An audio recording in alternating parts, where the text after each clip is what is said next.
Voltei, tem tempo, é porque o tempo tá meio corrido. Eu tenho muita coisa, mas eu vou anotando aqui durante a reunião, a gente vai falando. Na verdade, primeiro tópico, gente, a gente está aguardando aí só a Secretaria da Economia confirmar a data da nossa palestra junto com eles para falar sobre. E acabou. Né? Congelou lá. Toques e tudo. E será que voltou? Sucena, repete novamente, por favor, porque congelou na hora que você estava falando. Só estamos aguardando aí a Secretaria da Economia enviar a data. Provavelmente vai ser depois do dia 10 de junho, porque eu pedi para ser depois do imposto de renda, para falar sobre a questão da fiscalização, de como que eles vão falar essa diferença do estoque, para explicar realmente as dúvidas dos contadores. A gente já falou disso aqui, mas assim que eles entraram em contato, alinharam, e aí eu só pedi para não ser esse mês devido ao tanto de imposto de renda que a gente tem para fazer, então deve ser lá pelo dia 5 a 10 de junho. O que mais? Só, nós vimos aí que o sistema da prefeitura mudou, né, gente? O sistema do uso do solo. Graças a Deus, eles incluíram tudo dentro do portal do contribuinte, né? Agora eu vou dar uma notícia de primeira mão. Peraí, que eu vou pegar aqui, ó. O uso do solo, eu vou compartilhar aí com o Wesley. Eles, sobre o sistema, eles criaram um WhatsApp para todos os contribuintes tirarem dúvidas diretamente lá no setor do solo. Então, chama Programa Simplifica G. É um tira dúvidas. Eu vou compartilhar com o Wesley para ele compartilhar com todos vocês para a gente dar uma ampla divulgação. Porque aí o pessoal que tiver dúvida, questionamento, já entra direto em contato com eles. Acho que por enquanto é isso, presidente. Abraão não, Leandro Almeida, tem alguma coisa para falar para nós? Boa noite, presidente Everaldo. Boa noite, presidente Sucena. Boa noite a todos os colegas de painel. Boa noite. Presidente, seria o assunto que está em voga agora, que é a desoneração da folha de pagamento, né? Vale ressaltar a importância de nós estarmos monitorando esse tema, em que pese, na terça-feira passada, nós temos antecipado uma tendência da Receita Federal, né? Em orientar os contribuintes. Então, nós acertamos em cheio na orientação na terça-feira passada, porque foi o que aconteceu, né? O ministro Cristiano Zanin, do Supremo Tribunal Federal, ele adiou por 60 dias, contados a partir de 25 de abril, o efeito da ação direta de inconstitucionalidade 7633, tá? Só dar uma compartilhada aqui, Wesley, não sei se eu estou liberado para compartilhar. Tá, pode mexer, tá liberado. Só para mostrar aqui para o pessoal, tá aparecendo aí? Tá aparecendo. Aparecendo, né? Então, tá aqui a divulgação no portal do Supremo Tribunal Federal. O ministro Cristiano Zanin, do Supremo Tribunal Federal, ele adiou por 60 dias, contados a partir de 25 de abril, para que o Congresso Nacional e o Executivo busquem uma solução consensual sobre a desoneração da folha de pagamento. E aí, até que complete esses 60 dias, deixa eu verificar se está aparecendo aqui a segunda. Está aparecendo aí, Wesley? Tá. Não é isso que eu quero mostrar, não. Peraí, Wesley, acho que... Aparecendo, STF abre prazo para poderes discutirem... é aqui. Aparecendo aí, né? Segunda medida cautelar. Isso, aqui é a segunda medida cautelar na ação direta de inconstitucionalidade, 7633. Então, tá aqui, o relator, o ministro Cristiano Zanin, o requerente presidente da República, os procuradores da Advocacia Geral da União e o intimado Congresso Nacional. Então, aqui ele veio reforçar que foi pleiteada uma ação direta de constitucionalidade com relação a itens, artigos da adesão que versam sobre a desoneração da folha de pagamento, certo?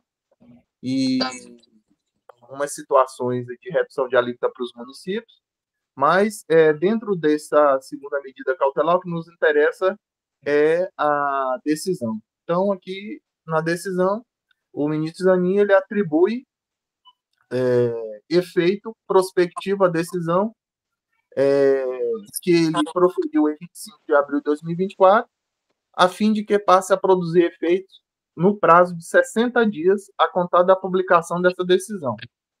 Aí ele cita que, transcorrido o prazo de 60 dias sem solução, a liminar deferida retomará sua eficácia, ou seja, continua a ficar suspensa os efeitos da desoneração da folha de pagamento e a redução das alíquotas do município. Então, 60 dias, dentro do período de 60 dias contados a partir de 25 de abril, é possível continuar com a desoneração da folha de pagamento, ou seja, a substituição da contribuição previdenciária básica de 20% por um percentual sobre a receita bruta. Aí, detalhe, empresas que já fecharam a folha de pagamento, a orientação é reabrir, realizar as parametrizações lá, né, informar que volta-se para a desoneração, né, nos códigos específicos dos layouts lá do E-Social. Para quem já fechou, retifica. Para quem ainda não fechou, envia como já havia enviando. E aí é monitorar esse prazo de 60 dias para ver o que ocorre. Provavelmente o que vai acontecer aí é uma regressividade, né, até chegar 2027. É o que se presume aí que vai acontecer. Então, nós acertamos em cheio aí na semana passada, porque realmente nós não vimos outro caminho que não fosse esse, né? Bem, alguém tem pergunta? Não tendo, eu vou fazer a minha pergunta, certo? Eu perguntei para a diretoria ontem, vou perguntar para o nosso colega Leandro. É o seguinte, 60 dias.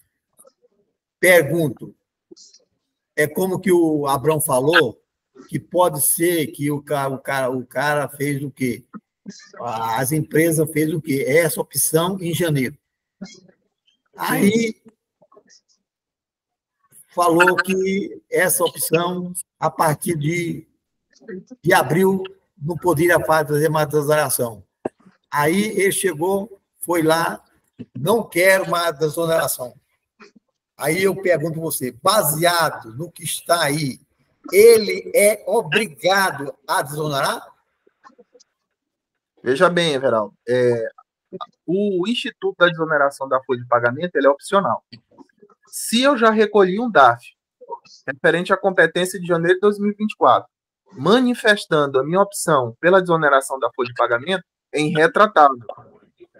Ocorreu uma suspensão por força de uma ação direta de proporcionalidade, por uma liminar concedida pelo ministro do Supremo Tribunal Federal. Mas quem já optou pela desoneração lá em janeiro, se houver o consenso entre executivo e legislativo, entre o Congresso Nacional, segue as empresas da mesma forma que vinha desonerando. Por quê, Veraldo? E quem já está desonerando desde janeiro é porque já fez um planejamento tributário. Ninguém vai voltar no meio do caminho e recolher sobre a folha de pagamento. Já foi feito um estudo sobre isso. Não, Leandro, isso é uma suposição, certo? Eu pergunto, a minha pergunta é mais ou menos tácita, certo? É bem objetiva. Vamos supor que em abril o cara chegou assim, ó, aí eu, de acordo com a lei, vou obedecer o que a lei determinou, certo? O Supremo está suspenso, é inconstitucional, então eu vou optar pela não desoneração. A minha pergunta é o seguinte, eu sou obrigado a voltar e fazer a desoneração? Sim, é obrigado a continuar com a desoneração. Se já recolheu lá em janeiro, manifestou a opção lá em janeiro, é obrigado a continuar irretratável até o final do ano calendário, até dezembro de 2024. Que você falou. O que você acha, Abrão? Não, Geraldo, eu concordo aí com o Leandro, é isso mesmo, né? A gente tem que acompanhar a lei. Houve a liminar, fez essa bagunça, desconcertou o negócio, agora consertou, né? Até os 60 dias, a pessoa tem que obedecer o que ele fez lá em janeiro, né? Aí, se não acontecer esse acordo aí vê o que faz de novo, né? Tá bom. Aí é o seguinte, vamos supor que ele pagou a guia e essa guia deu imposto a mais a pagar.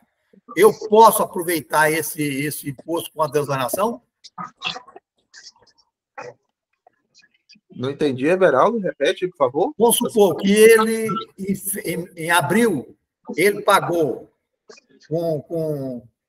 pela folha, certo? Não está desonerado. E deu INSS a maior. Eu posso compensar isso voltando a desonerar? Não, Everaldo, não. Aí, se a empresa ela efetuou o recolhimento com base 20% sobre a folha, o que ela pode fazer é fazer um perder-compra para tentar restituir Sim, ou tentar compensar. Então, tá tranquilo. É isso que eu estou perguntando. Ela pode fazer o perder-compra e compensar. Exatamente. Mas aí, quem estava na terça-feira passada e participou do grupo de estudos e seguiu nossa orientação, não ia fazer isso, né? Porque foi até o dia 20, né? Exatamente. Por isso a importância. Dia 20, né? Por isso a importância da gente estar. Mas muita gente recolheu da reunião do grupo é importante por isso. A gente está monitorando. Alguém quer perguntar? Alguém quer fazer pergunta? Ou só eu que falei, poxa? Alguém quer fazer? Abrão, fala. Everaldo, eu quero falar sobre outro assunto. Pode ser ou é contigo? Pode, acabou. A semana passada eu falei sobre aquela questão de as empresas do Simples Nacional que fez a opção pelo Caixa e tá dando problema, lembra? O Wagner está participando aí, Wesley? Wagner, não. Tá, não? O que acontece? Você fez a opção para recolher no ano seguinte sob o regime de caixa quem está no Simples Nacional. Então, os meus clientes estavam dando problema que não estava saindo lá na informação. O que acontece? Você tem que informar as duas coisas. Você tem que informar a competência e o valor da competência e tem que informar também o valor do caixa. Se você não fizer isso, você pode ser até excluído do Simples Nacional. Que beleza, né? Entendeu? Tem que informar as duas agora. Se você escolher pelo regime de caixa, você tem lá na hora que você vai fazer o PGDAs, você tem que informar a faturamento da competência e o faturamento pelo regime de caixa também. Tem que informar os dois. Abrão, essa opção de regime de caixa é só eu acho, um engano assim, postergou apenas um mês, né? Isso aí depende se a pessoa, às vezes tem empresa que fatura via boleto. Recebeu? Às vezes fatura via boleto e faz em 10 pagamentos, 6, você entendeu? Então, às vezes, Everaldo, no caso do meu cliente, ele fornece para o Estado, e o Estado atrasa muito, né? Então tá. Entendeu? Então, por isso que eu fiz essa opção lá. Agora, tem que fazer a retificadora de janeiro para cá, informando as duas receitas, de competência e caixa também. Vai aumentar o serviço, né? Leandro, fala. Fazendo um adendo aí a fala do Abrão, porque é o seguinte, o regime de caixa, ele é utilizado para fim de tributação, para você tributar aquela receita, aquele faturamento. E o regime de competência é RBT12, é a receita bruta dos últimos 12 meses anteriores ao período de apuração, ou seja, a competência ela é utilizada para saber a faixa que você está no Simples. E o regime de caixa é para você oferecer o faturamento à tributação. Agora, um exemplo de empresas que se amolda ao regime de caixa. Empresas que trabalham, por exemplo, com aquele boleto, com aquele carnê que faz crediário, por exemplo, lojas que fazem crediário. Ali acontece muito inadimplência. Então, o regime de caixa é para quem recebe com atraso, inadimplência, quem trabalha com aqueles com aqueles carnezinhos, tipo aquelas lojas lá do centro da cidade, tipo do Wilson, Flávio, C&A, são essas empresas que trabalham com carnê, né? Com aquele boletozinho. Então, essas empresas se amoldam ao regime de caixa e não de competência. Alguém mais tem outras perguntas aí? Respondeu, Abrão? Respondeu, Everaldo. Agora eu estou passando essa informação para outras pessoas ficar sabendo, porque essa é uma novidade que eu acho que aconteceu a partir de 2022. Antes não era assim, entendeu?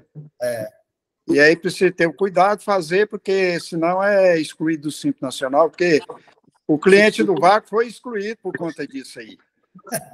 E aí ele foi na prefeitura, olhou lá e explicaram para ele o porquê. Ele corrigiu e resolveu a situação. Sucena, fala.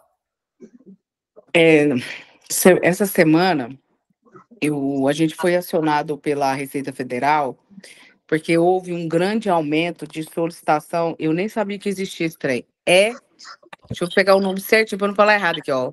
Alguém já pegou demonstrativo do ESAPLE, que é o extrato de prejuízo fiscal na base de cálculo negativa da contribuição social? Esse tipo, o que acontece? A PGFN, ela abriu desde o ano passado, as modalidades de negociação, aonde quem tem a dívida lá, ela pode abater esse prejuízo que a pessoa física ou a pessoa jurídica tiver. Eu nem sabia disso, hein? E aí houve um aumento na demanda. O Leandro, que é professor, ele vai poder explicar para nós, desse tipo de relatório na Receita Federal. Então, eu pedi para eles, primeiro vocês desenhem e explicam para mim direito o que é isso aí, porque nem uma pessoa de Brasília me ligou, mas nem o pessoal aqui de Goiânia sabia o que era. E qual é essa modalidade? Então, a gente vai soltar um comunicado de como que é feito essa solicitação, porque você só tira através de processo dentro da Receita Federal, antes que aumente o número de solicitações e a Receita Federal não dê conta de atender. Então, esse tipo de situação, eu vou pegar aqui, ele pode ser...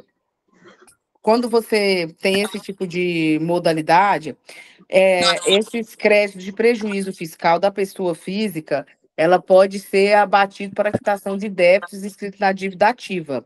É uma situação que eu achei bem interessante, então é um assunto aí que, quem sabe, a gente pode trazer para o grupo de estudo. Eu nunca tinha ouvido falar. Você já tinha, Leandro? Tá mudo. Sucena. Leandro, você está mudo.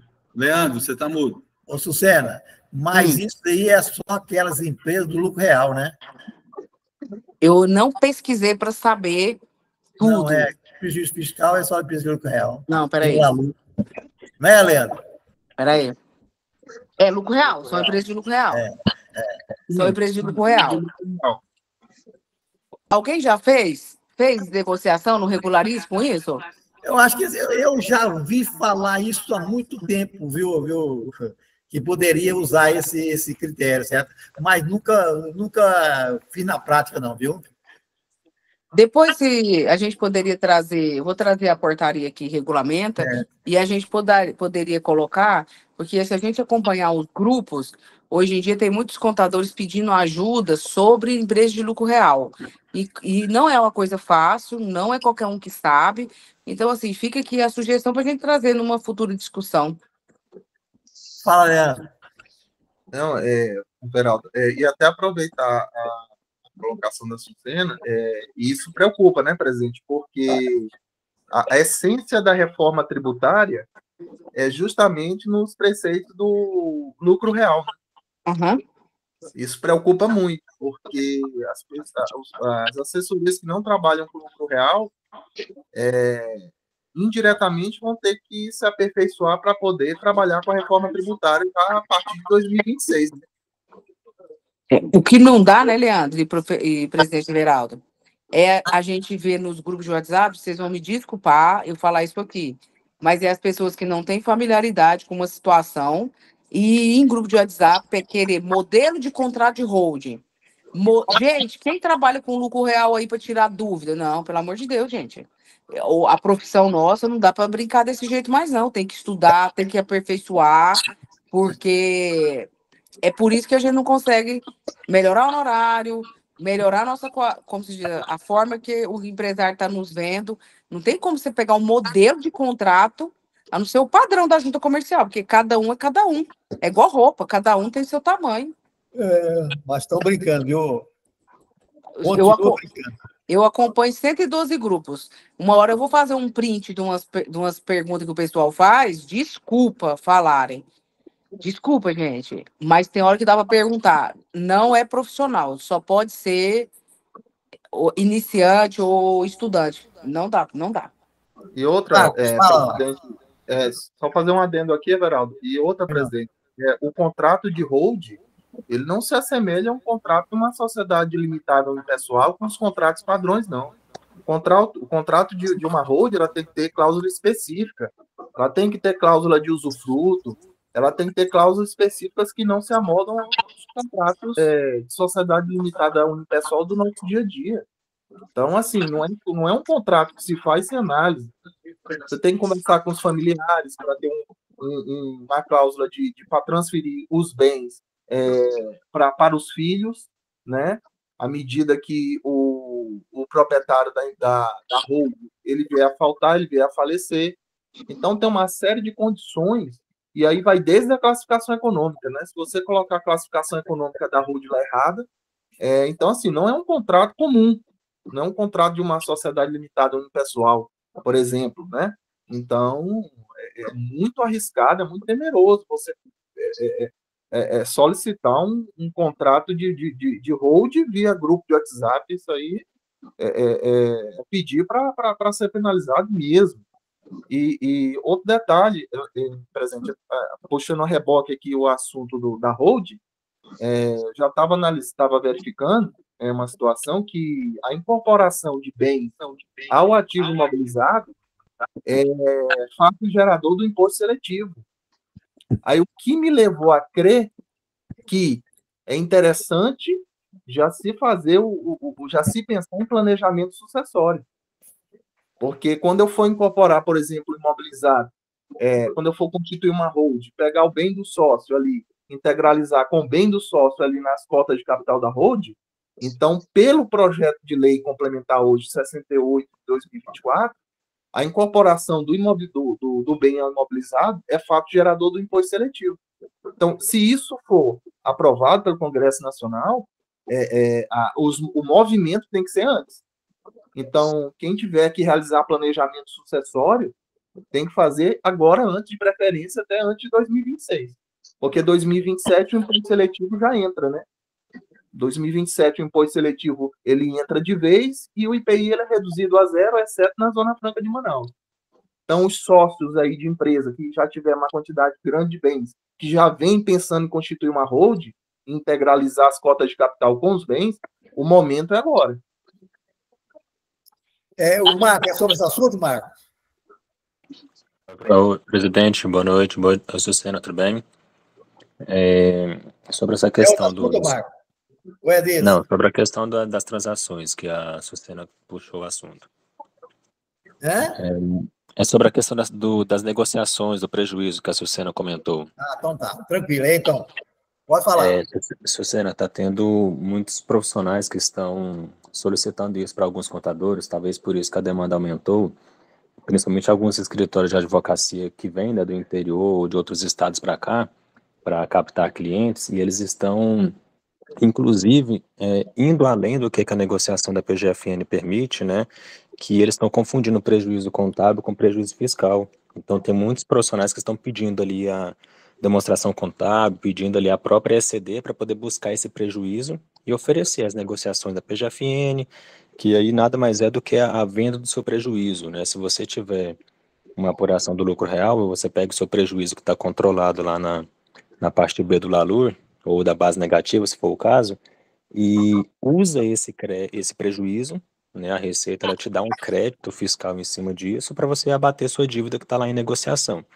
Só que aí, quando você faz certinho, né, baixa lá na ECF, você vendeu o seu prejuízo, você está vendendo como deságio para negociar, mas o que está tendo muito mesmo é desses profissionais que estão solicitando para os contadores. Eu tive casos de pessoas que vieram solicitar para mim desses relatórios, então assim, está tendo muita euforia em busca desse prejuízo e principalmente confundindo prejuízo fiscal com prejuízo contábil. Então é bom realmente fazer esse comunicado, essa notícia aí para os profissionais. Se for o caso, até se quiser conversar comigo depois, eu te ajudo a orientar, né, como é que funciona essa apuração para eles não fazerem negociação errada e depois a PGFN indeferir e cobrar esses débitos, né, se caso caracteriza algum tipo de fraude, algo nesse sentido.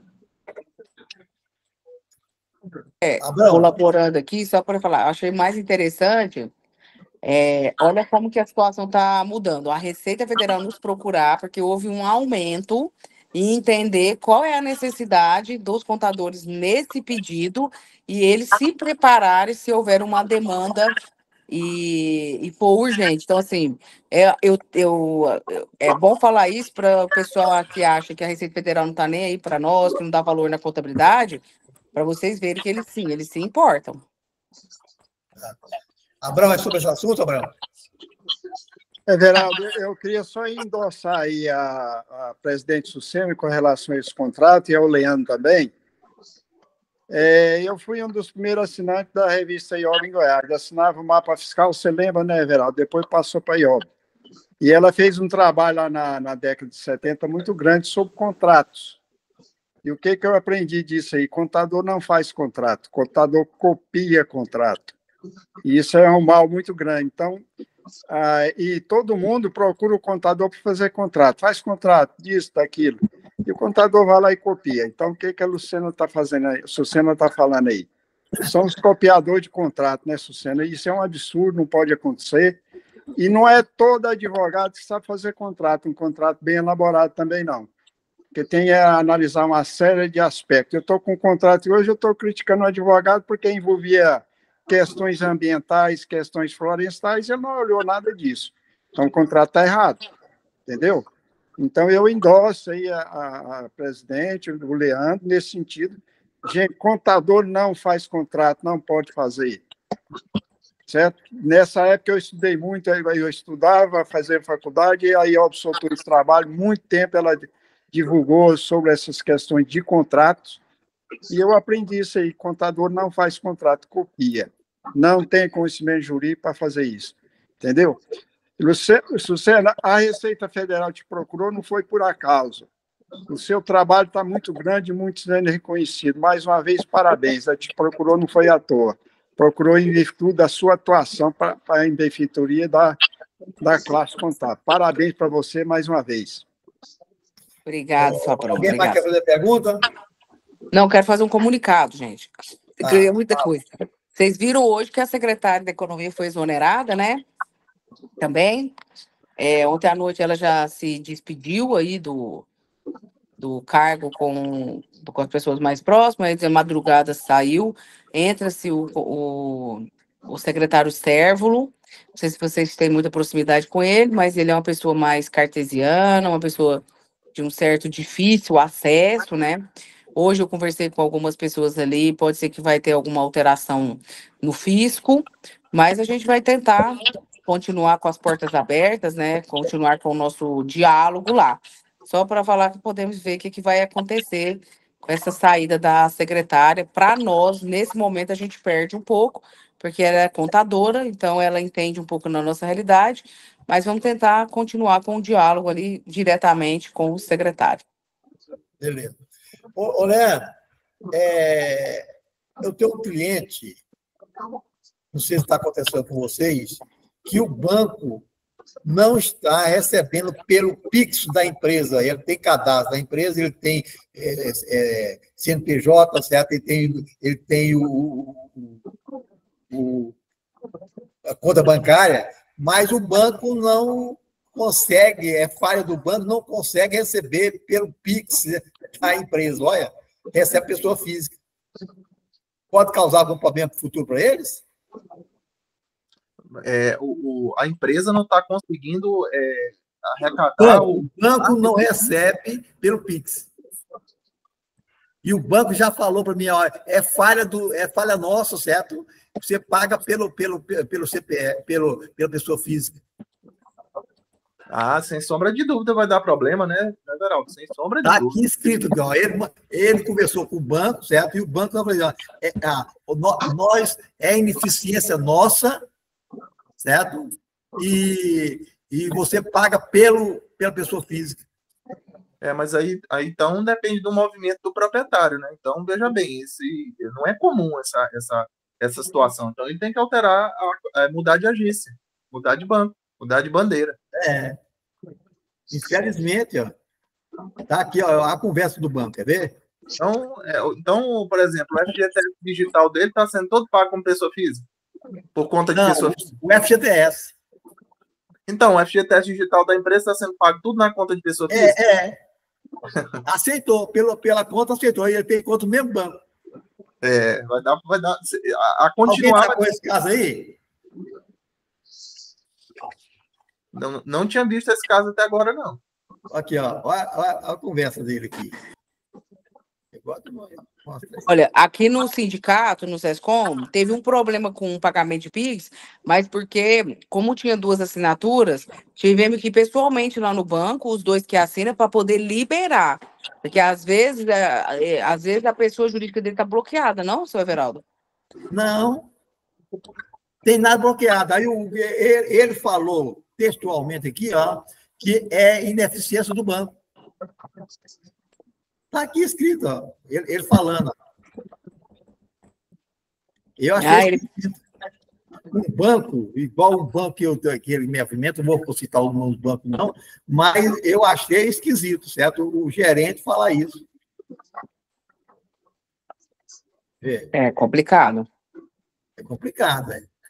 E é caso de trocar de agência bancária para ontem, viu, Verão? O que eu falei, ó. Aí eu falei para ele que a responsabilidade mandei e-mail aqui, ó.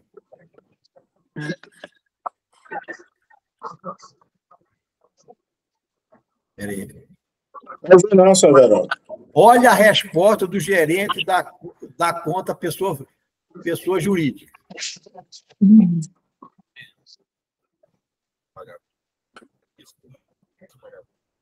Aí não dá para escutar, não, né? Não houve, não, Verão. Vou ver se eu aumento aqui, peraí. Não dá para escutar?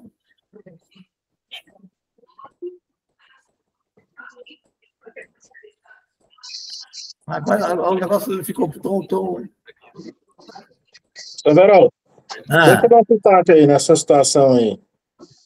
Teve um cliente meu aí, não foi só um, não, foram uma meia dúzia de clientes.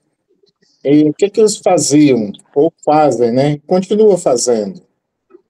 Eles pegam a maquininha no CNPJ, o que ele vende sem nota, ele está jogando na maquininha do CPF. Aí o que aconteceu? O gerente do banco falou para ele que é para ele fazer a declaração de imposto de renda dele compatível com a quantidade de PIX que ele está recebendo no CPF. Aí eu falei assim, você pode me trazer seu extrato? Sim. Você vai dar 50% com nota e 50% sem nota. Então, aí está criando uma dificuldade para nós, porque todos aí sabem que nós temos aquela lei que fala lá da lavagem de dinheiro, certo? Então, esse negócio está ficando meio complicado. Aí o gerente falou para o meu cliente para ele aumentar o rendimento dele compatível com o que ele recebe de PIX na pessoa física CPF. Ele tem um faturamento de PIX no CPF em torno de R$50 mil. É R$600 mil no ano. Como é que a gente vai declarar isso? Isso não é só eu que estou vivenciando isso daí, não. Tem vários colegas nossos que sabem que os seus clientes estão fazendo esse tipo de operação, seu Veraldo. Então, isso aí é algo que aquela financeira da Receita Federal que ela envia as informações para a Receita. Eu já tive cliente meu que pegou 10 mil reais e foi lá no banco depositar. O gerente do banco falou assim: me comprova a origem desses 10 mil em dinheiro que você está fazendo aqui. Por que você não fez uma transação bancária? Transferência de uma conta para outra conta? Porque aí eles têm um controle. Mas você pega 10 mil reais vivo, em dinheiro, em cash, e vai depositar para você ver o que está acontecendo. É um problema sério hoje. Então, isso daí, eu não sei se os outros colegas nossos estão vivenciando isso daí, eu não sei aonde nós vamos chegar com essa situação aí, tá bom? É o que eu pergunto, ô Leandro, eu vou alertar o meu cliente, certo? Porque para ele mudar de banco, porque ele tem a conta bancária, tem tudo, e quer pagar pelo Pix da empresa. Aí o banco não recebe, ó. Está danado. Está aqui comprovado, certo, que ele falou que é ineficiência do banco. O gerente falou isso. Tá? Abrão, fala. Boa noite, doutor Otávio. Eu tenho Boa noite. uma situação igual a essa sua aí. O gerente convidou o meu cliente, pessoa física, a tirar a conta do banco. Ou você comprova para mim ou encerra a sua conta.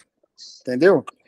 Agora, se a empresa está no Simples Nacional, é bem mais barato pagar o imposto no Simples Nacional que na pessoa física, né?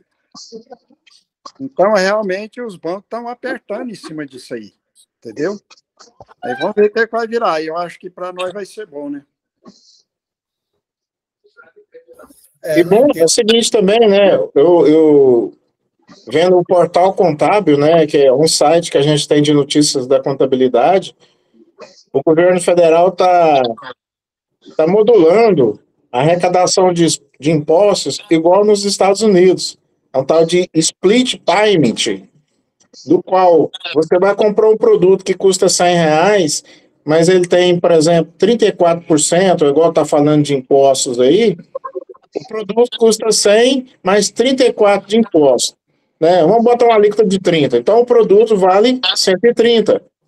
Então, quer dizer, no momento da compra, você vai pagar R$100 para a empresa e R$30 para o governo. E se essa empresa, né, não repassar esse dinheiro para o governo, quem comprar dela ou ela vender, não poderá se creditar no imposto. Certo? Se for num sistema, né, de débito e de crédito, como está sendo previsto aí na legislação da reforma tributária. Então, é muito importante a gente ter isso daí. Não sei se o Leandro sabe disso, o Leandro que está muito atenado a essa reforma tributária, se eu pudesse falar isso daí. Eu vi isso hoje no Portal Contábil falando sobre isso daí. Aí tem várias situações, alguns empresários mesmo já falaram, quem vai bancar, né? Porque nesse caso, o empresário fica com dinheiro que é do governo durante 30 dias e recolhe imposto no dia 10, né? Então ele fica trabalhando. Então agora, quando você fizer a compra, que está sendo já regulamentado aí pelo Congresso, né? Essas leis complementares de regulamentação da reforma tributária, as empresas vão perder fluxo de caixa, certo? É uma das situações, certo? E o problema é que a empresa receber, ou na hora de você comprar e ela estiver devendo, você não vai poder se creditar. Se o Leandro tiver aí, a oportunidade de você falar para nós aí, Leandro, se eu estou no caminho falando alguma coisa aí errada, por favor, me corrija. Ô, Leandro, só acabar aqui, ó, só para acabar. Olha a resposta do gerente da conta da pessoa jurídica. Aí eu respondi para ele: bom dia. Aí eu coloquei até: manda quem pode, obedece quem jurídica. Avisa ao gerente, se houver qualquer penalidade, o banco fica responsável. Pode fazer isso? Pode ele ficar responsável por causa disso? Não, o fisco vai intimar a empresa primeiramente, e a empresa, por responsabilidade, por transferência, pode acionar o banco judicialmente. Mas a primeira ação... Ele pode acionar o banco, né? O fisco vai acionar a empresa primeiro. Vai acionar a empresa e a empresa aciona o banco, certo? Porque isso aí é uma prova, certo? Que essa fala do gerente é uma prova, certo? Falando que é falha do banco. E é um banco grande, gente. Eu não entendi essa de jeito nenhum. Tá bem obscura essa situação, porque não é comum. Não é comum, não tem lógica isso aí. Ó. E ele tentou pagar o março, não conseguiu. Tentou pagar o abril agora, não conseguiu, certo? É interessante. E, seu Everaldo, esse cliente do senhor aí não tem movimentação suspeita, não? Será que o banco está bloqueando ele? Não, não. Ele está certinho lá, ué. Será que ele não está igual o cliente do Otávio? Não, assim, ó, ó, o que é que o banco sugeriu? Ó, você paga na pessoa física, que nós aceitamos. Olha, isso está escrito aí, ó, que é a fala dele. Mas o banco não tem condição de assessorar a empresa com uma informação dessa natureza, não. Está escrito aqui, cara. O banco, ele falou isso lá. O banco não tem condições suficientes para assessorar ele com esse tipo de informação. Talvez, seu Everaldo, o cliente não soube expressar. Agora, vamos pedir porque o escrever. Esse cliente é um dos melhores que eu tenho, certo? Ele faz as coisas certinhas, certo? Ele entende muito bem o que ele está fazendo, certo? Aí ele falou para mim, Everaldo, o banco não quis receber. Olha o que o cara do banco está falando. Mas é fácil, Everaldo, só trocar de agência bancária. É o jeito para ele fazer, ué. Muito tranquilo. Olha, pior de tudo, o pior é o seguinte, ele tem um empréstimo lá que eu fiz a contabilidade e o banco emprestou 600 mil para ele. Emprestou também na pessoa física 600 mil, certo? Agora, fazendo isso aí com o cara, ele está pagando bonitinho a prestação. Trocar de agência. Fica devendo, aí fica só devendo, só paga lá o que ele deve e troca de banco. Exatamente. Mas com esse empréstimo que ele tem, 600 mil da pessoa física, eles podem barrar ele transferir de banco? De forma alguma. De forma alguma, né? É uma encrenca que eu arrumei, viu? Eu tinha esse banco lá, eu detestava ele, certo? Fui lá e carreguei tudo que tinha lá e ficou e ele não dava. Ó, você tem ideia, gente.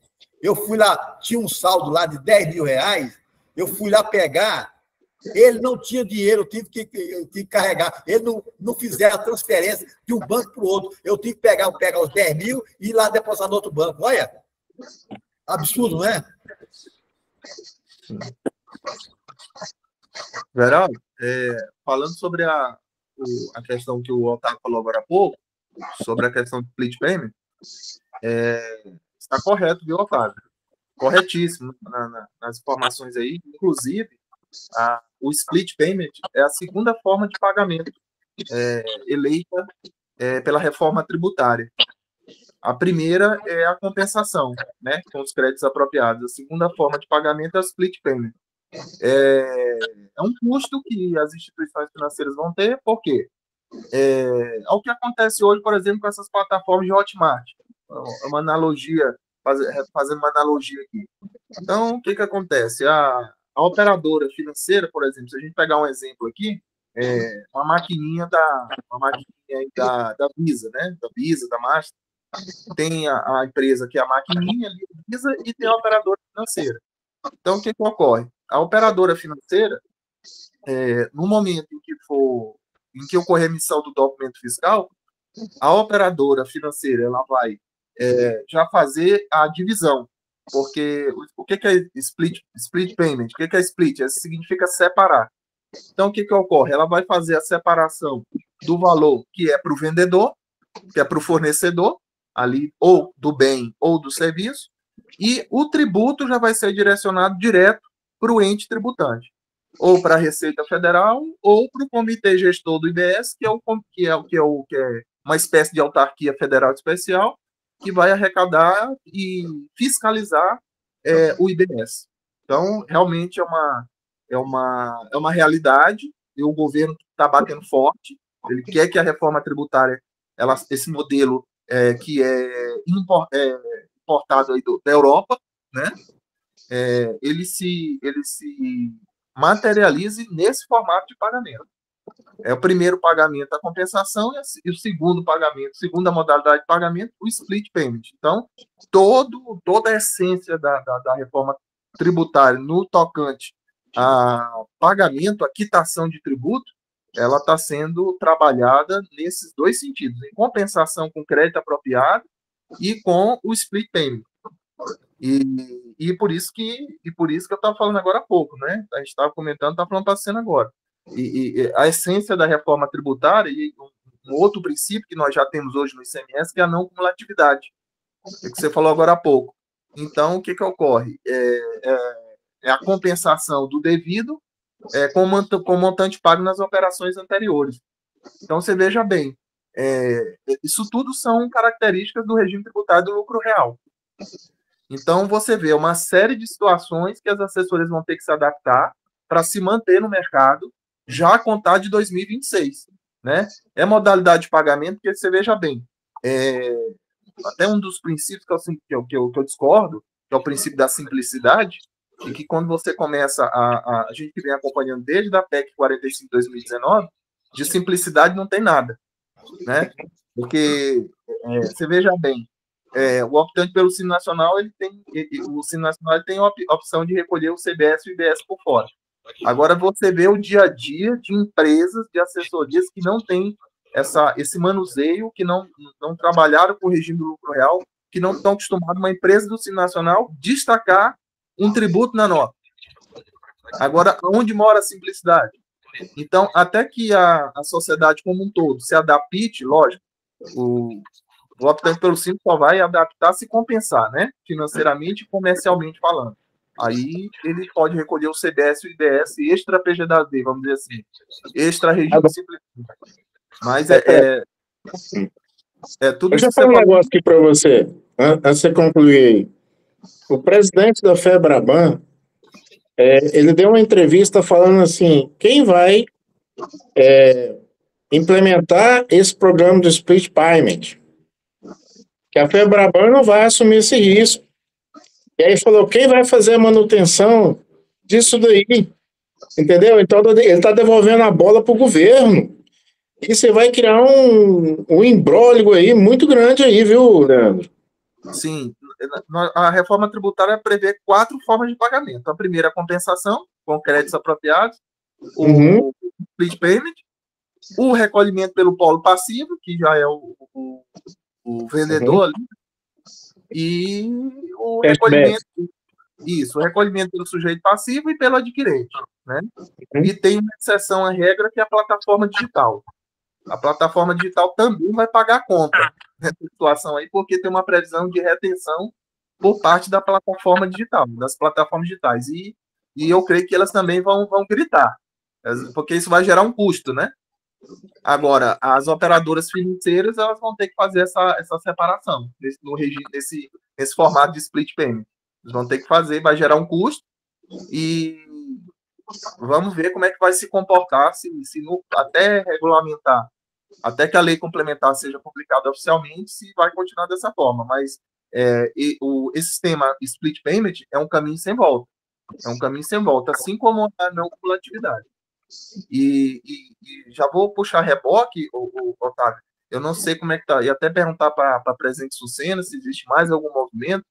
Eu estou acompanhando aí, mas eu vi que ficou um pouquinho parado no sentido. Teve uma redução da alíquota de 30% para os profissionais de profissão regulamentada, né? Os profissionais liberais. Mas só que é o seguinte, a gente fazendo a conta, nitidamente, claramente, houve aumento de carga tributária para os profissionais liberais.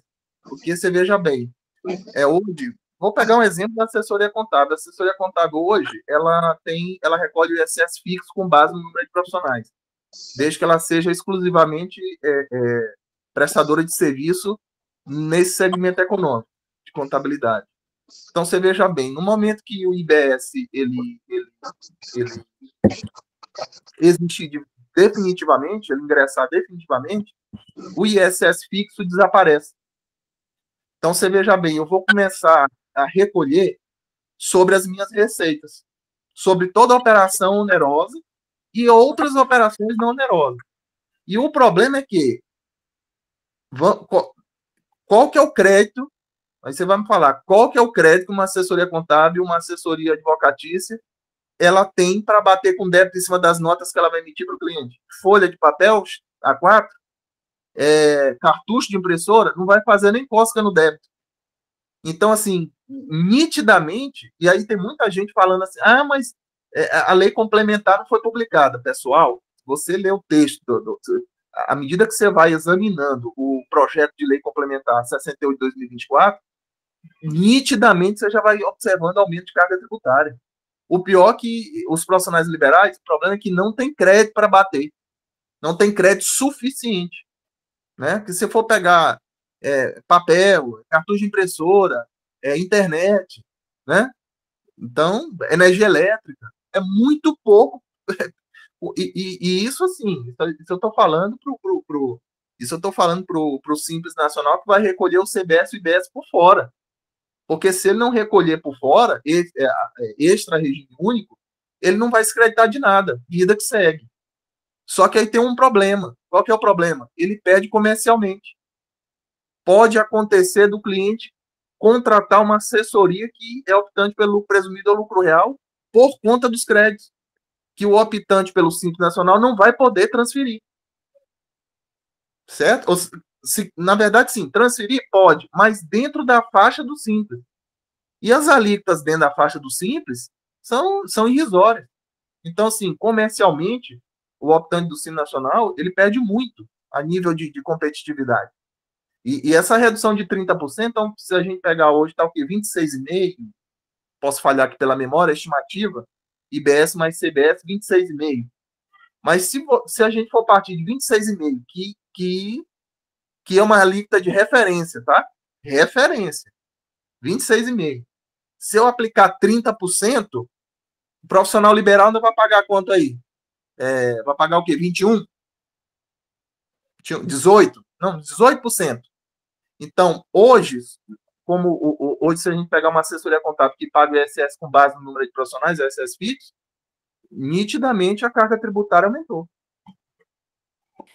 Até respondendo ele aí, Leandro, a nossa comissão da tributária, do CRC, está se reunindo toda segunda-feira agora, acho que é 5 horas da tarde, eu não sei se você faz parte dela, senão eu vou te colocar lá como ouvinte, para discutir os textos. Os 498, as emendas, 499, né? Os artigos.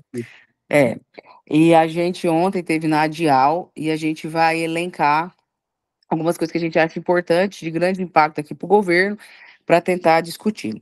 Mas tem um artigo que eu já comecei a trabalhar nele, que me chama muita atenção, que é o 5º, que prevê a incidência de IBS e CBS nas operações não onerosas ou realizadas a valor inferior de mercado, como fornecimento de bens e serviços para uso e consumo pessoal de empregados e administradores. Então, quer dizer, eu, pessoa jurídica, se fornecer um bem para o meu empregado trabalhar, eu vou ter que pagar imposto sobre aquele bem, um celular, vamos lá, uma ferramenta de trabalho sobre isso. Então, assim, são coisas que às vezes o pessoal só está pensando na alíquota. O pessoal só está pensando assim, vou pagar tanto de imposto, mas eles não estão vendo o imposto em cima de imposto que vai ser tributado em cima de mercadorias e produtos. Então, isso é uma coisa que tem me chamado muita atenção. Mas vou repetir o que eu sempre falo. Contadores, sejam proativos e não reativos. Eu falei isso lá no Fórum Empresarial. Se vocês não trouxerem a contabilidade, contadores, especialistas para discutir a reforma, vocês vão patinar, porque o empresário só paga a conta, mas quem faz a operação somos nós. Vocês precisam estar com especialistas, pessoas qualificadas, para dar base para vocês discutirem. E é o espaço que a gente está tentando entrar e ter voz. Chamei a equipe do senador Vanderlan também, e a gente também vai começar a discutir. Precisamos ter voz. Contratamos uma assessoria parlamentar em Brasília para ver se a gente consegue furar esse bloqueio político de uma ditadura que a gente não consegue entrar para discutir, só fica lá aquele povo, só os grandes, que eu falo, vocês só pensam nos grandes, vocês não pensam no pequeno e no médio, para ver se a gente consegue também entrar nos grupos de discussão. Mas assim, e aí eu faço aqui a pergunta, vocês podem responder na consciência. Quem está falando? Qual, qual Quais são os contadores que estão indo aí pegando o microfone, pegando o alto-falante para falar? Eu estou tentando achar via Brasil, inclusive questionando o presidente do conselho. Hoje o presidente federal esteve aqui, eu também conversei com ele sobre isso, porque a contabilidade precisa reagir. Esse é uma coisa que eu posso falar com o presidente aqui do seu regional. E tem um detalhe aí também, né, Sena? Eu vou exemplificar um caso prático aqui dentro dessa frase que você utilizou. Então, vamos pensar. Se uma empresa, ela comprou o notebook, um exemplo, uma empresa comprou o notebook e forneceu para o empregado ali realizar qualquer atividade. Veja bem, nessa relação, aqui tem fato, é uma operação aqui não onerosa, porém é tributada pelo CBS e pelo IBS. E tem um problema. Se for um bem de uso e consumo pessoal, não tem crédito. Quer dizer, eu vou debitar IBS e CBS e não tenho crédito. Ou seja, é prejuízo para a empresa. Sim, mas como você vai tributar isso? Eu não entendo isso. Você já tributou no produto na compra. Agora, como você vai tributar na cessão de uso? Leandro, e como que fica essas empresas de transporte? Não. Hã? Como que fica a Sky? Como que fica a Sky, por exemplo? Que o produto, vamos falar, o produto final é São Paulo, mas ele distribui para o Brasil inteiro. O transportador está lascado, então. Sim. Mas sério, isso é verdade mesmo? Ué, está na lei. É o que estão discutindo. Está no projeto.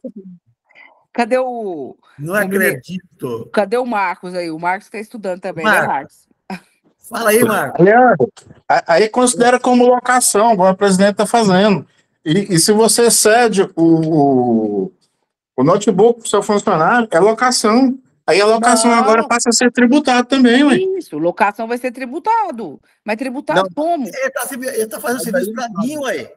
Otávio, aí eu não encaro como uma locação, não. Aí eu entendo o seguinte: a empresa, um exemplo, esse exemplo que eu dei, a empresa adquiriu o notebook, cedeu para o empregado realizar atividades lá dentro. Aí, veja bem, dependendo vamos pensar aqui que seja uma empresa de engenharia. Essa aquisição do notebook, ela não tem relação direta com a atividade econômica da empresa. Certo. Então, vai ser considerado o quê? Um bem de uso e consumo, não é isso? De uso da empresa. Então, nessa operação para fornecer para o empregado, tem tributação. Só que não tem crédito porque é de uso da empresa. É a mesma coisa. Quem vai tributar? O IBS e o CBS. Ô, Marcos, fala sobre isso aí, Marcos. Boa noite, Veraldo. Boa noite, Leandro, Suceno, os demais. Felizmente, né, infelizmente, realmente, o texto da reforma ele tem um campo de incidência gigante. Ele pode tributar coisas que hoje existem e coisas que ainda vão existir.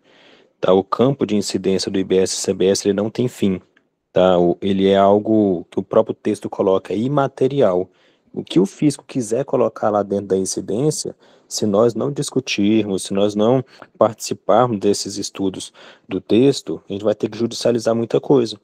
Nessa hipótese de operações não onerosas, você pode colocar aí premiações que você faz para o empregado final de ano, as festas de final de ano, um monte de situações que você não cobra da pessoa, né, e faz ali uma permuta, uma doação, uma integralização de capital, tantas coisas que podem ser alcançadas pela tributação, que assim, se a gente deixar, eu já falei isso algumas vezes quando a gente vai debater sobre a reforma, a gente não pode deixar para estudar só quando o projeto tiver sido sancionado ou só quando começar o recolhimento lá em 2026.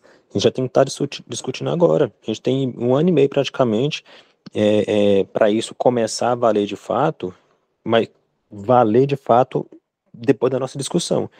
Então, é importante o que a Sucena está falando, o que o Leandro está colocando, é da gente discutir, buscar entender o que está acontecendo, percebemos pontos que precisam de ajustes, que o governo colocou com o propósito realmente de puxar para o lado dele, tá? Então, tem pontos que vão ser alterados pelo, pelo Congresso, né? A gente tem algumas bancadas fortes que estão ali discutindo alguns pontos, mas de qualquer forma, até onde o Conselho conseguir entrar lá em Brasília para fazer essas discussões, essas considerações, é preciso, tá? Essa situação de não onerosidade, de bens imateriais, de coisas que hoje não se preocupavam com ICMS ou ISS, o exemplo e comentário, né, da locação. Locação hoje não se preocupa com ICMS, com ISS, tributa-se só os federais, mas vai ser tributado com IBS, que nada mais é do que ICMS e ISS.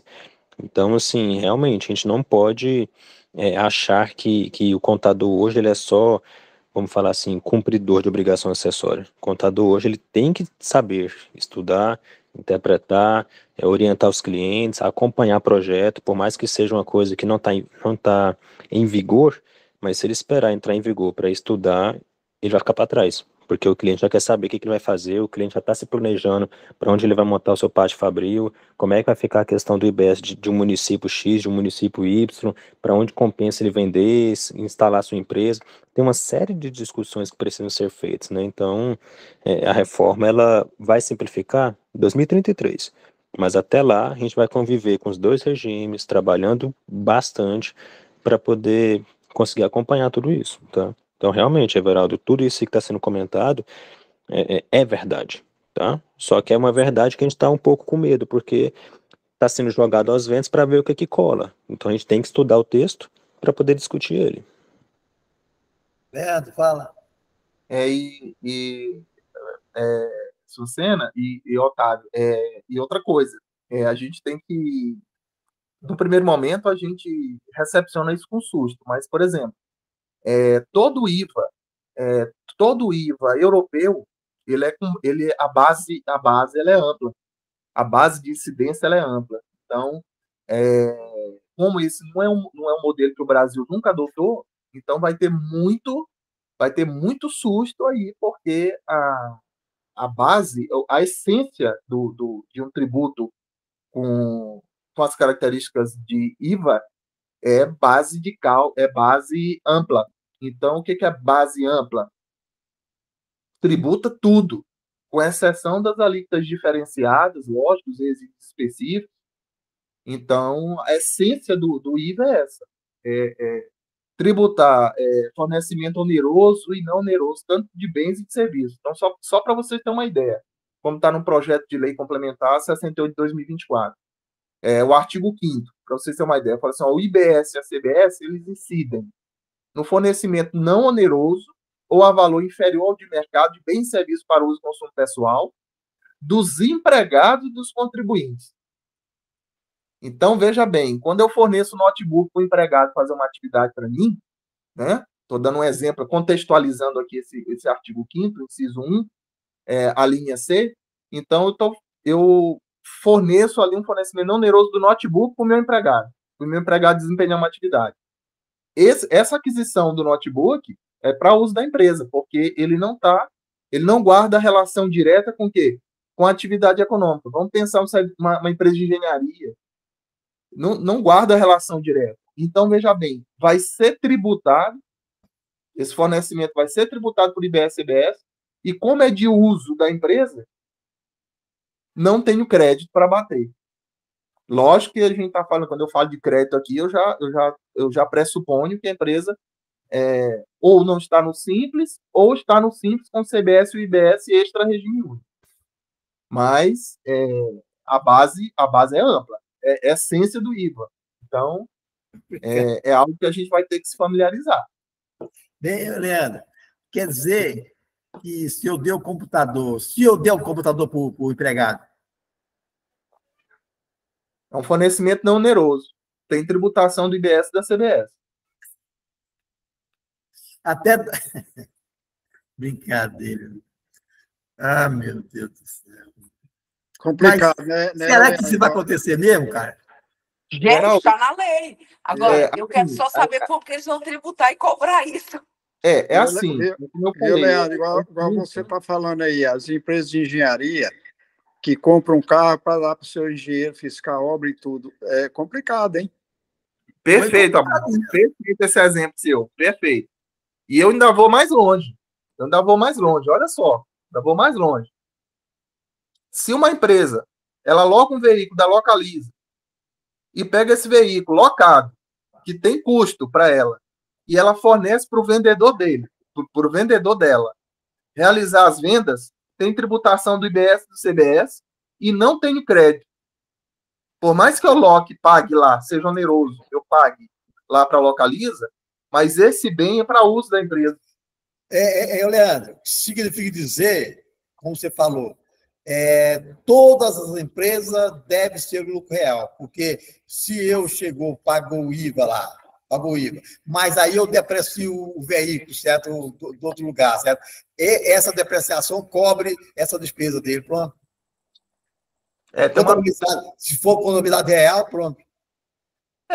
Assim, a gente não pode cravar, Geraldo, porque é o seguinte, nós não temos a reforma do imposto de renda, que estava previsto para 90 dias da publicação da emenda constitucional, e eu não tenho a reforma da folha de salários ainda, que são as próximas, né, que vão acontecer agora. Para a gente cravar, a gente teria que ver a reforma do imposto de renda.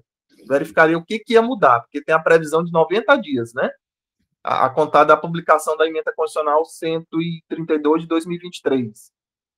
Então, mas pelo menos esse imposto que pagar, ele é dedutível, é?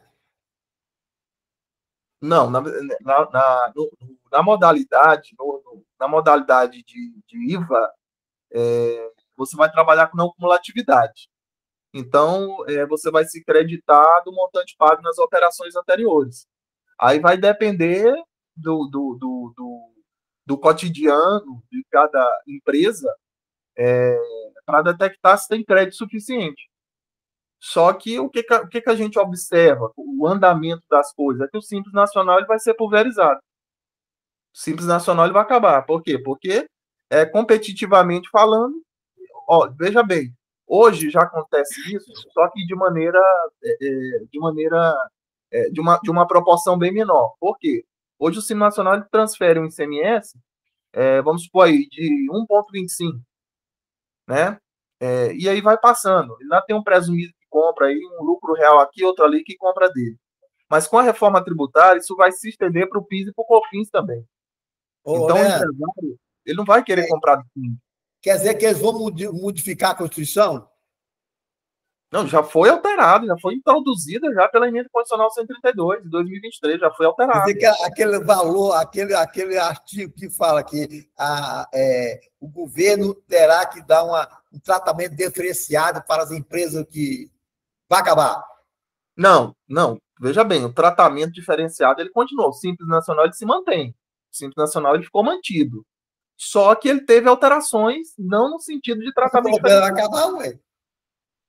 A tendência de comércio, tendência comercial. Você veja bem, o empresário ele vai querer tomar crédito ele vai querer tomar um crédito de 26,5 ou ele vai querer tomar um crédito de... Acontece, Leandro, essas firmas final, ele vem só o consumidor final, cara. Não, mas não é regra, né, Geraldo? Eu posso ter a maioria vende consumidor final. A indústria também tem consumidor final. Não, nessas coisas também não, certo? Então, não vai permanecer do mesmo jeito mesmo. Não, mas nós temos confecção aí, Geraldo. Nós temos a 44, não é assim. Não é bem assim. Mas é disputa com o preço, pelo preço. Ali aí compensa uma coisa compensa a outra. A 44 ela alimenta atacado e varejo. Então, não é bem assim. Sei lá. Agora tem que se familiarizar com o IVA. A essência do IVA. Vamos ver o que vai dar, certo? Agora, o que o Marcos está falando e a Sucena é que nós temos. Como é que nós vamos fazer para ter voz nisso aí, ó? Para criar um pouquinho de caso. Não, isso aí tá um absurdo, certo? Como que vai fazer, o Sucena? Para ter voz nisso aí. Como que tem voz?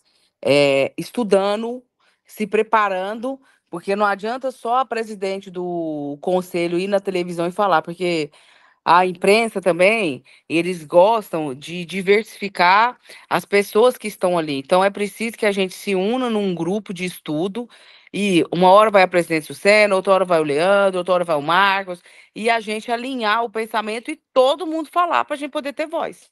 É isso. Tá. Tranquilo. Fala, Leandro.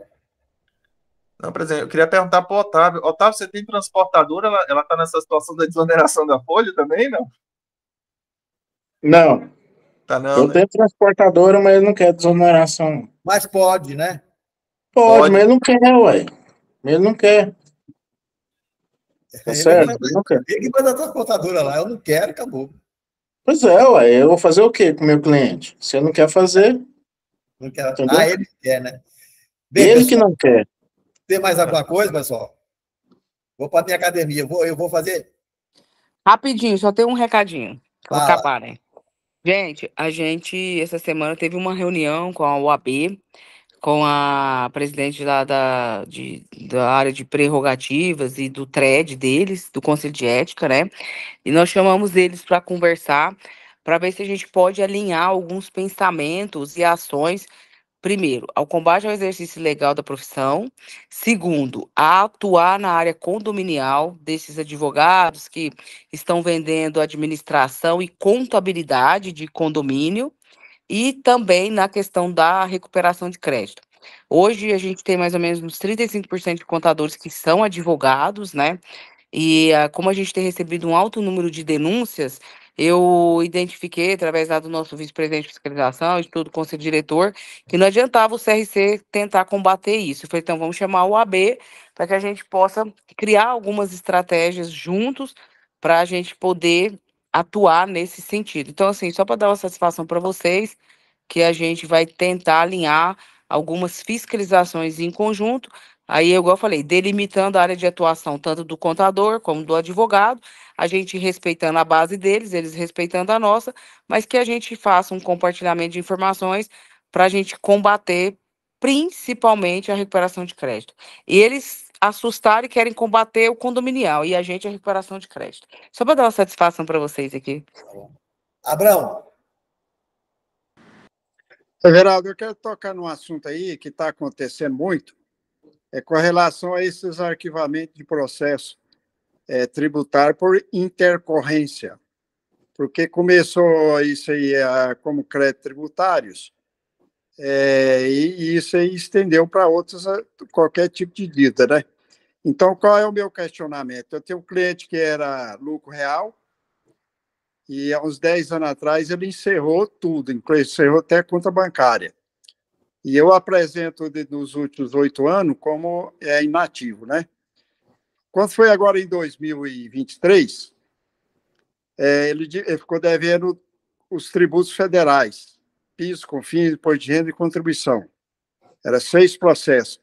E a Receita arquivou por intercorrência todos os processos dele. Então, ele não deve mais para a Receita Federal. Aí o meu questionamento é o seguinte: como ele era lucro real, o PIS e COFINS eu tenho que agora retornar isso aí e tributar novamente. Então, a minha dúvida é essa aí. Que é um valor expressivo, sabe, Everaldo? Se foi perdoado, tem que tributar, né? Eu acho. Pois é. Leandro, você acha? Que o Leandro poderia nos ajudar nisso aí. Bem, Abrão, tem que tomar muito cuidado, porque, veja bem, a questão de perdão ela é muito temerosa, porque você tem que verificar aí a decadência e a prescrição, né? Não, Então, isso aconteceu. A própria Receita Federal arquivou por intercorrência, está escrito desse no processo, e hoje eu tiro, inclusive, certidão dele, ele não deve nada para a Receita Federal. A minha questão, como o PIS e COFINS era lucro real, eu abati no imposto, como prescreveu, será que eu tenho que tributar isso agora, retornar? Pois é, mas aí, veja bem, você falou em prescrição, mas e a decadência? Porque, para mim, falar de prescrição, tem que vir a decadência antes. Pois é, você fala esperar a decadência contando o prazo da prescrição. Porque, assim, a decadência é o direito do ente tributante de cobrar, né? De lançar aquele crédito, seja ele federal, estadual ou municipal. Uma vez cobrado, eu tenho mais 5 para que é a prescrição, que é a execução da dívida. Eu tenho mais 5 para frente para executar. Então, isso aí vira em torno de 10 anos, mais ou menos. Mas eles perdoaram, Leandro.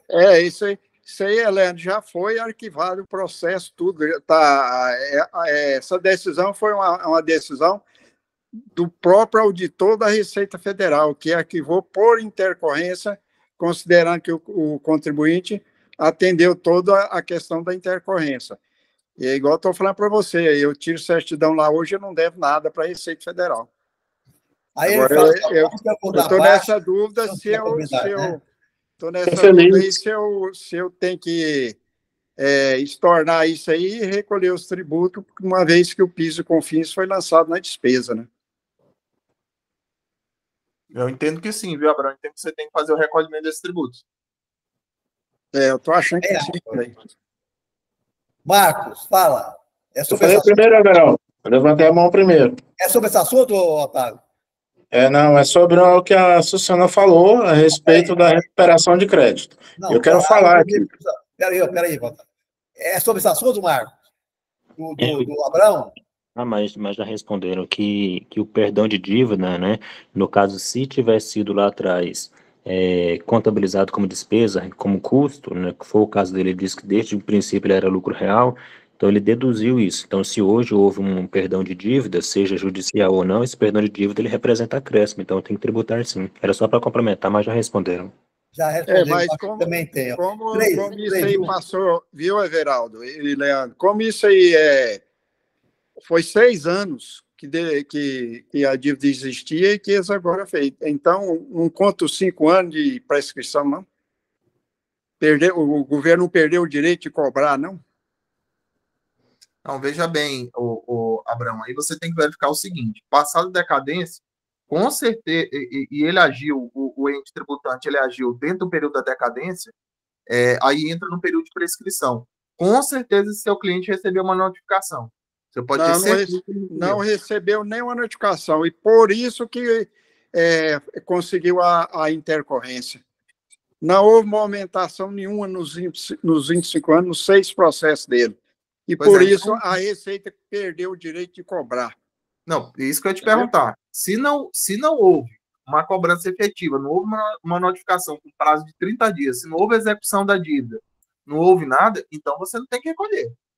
Não houve nada, Leandro. Inclusive, eu falava para ele para parcelar esse tributo dentro dos refis que apareceu nesse período, e o cliente falou, Abraão, não adianta que eu não tenho dinheiro para pagar, então esquece isso aí. E aconteceu outra coisa, viu, Leandro? Diante do Estado, em 2023, foi arquivado 302 processos por intercorrência. Então, isso está acontecendo muito. Posso falar, seu Everaldo? Pode falar.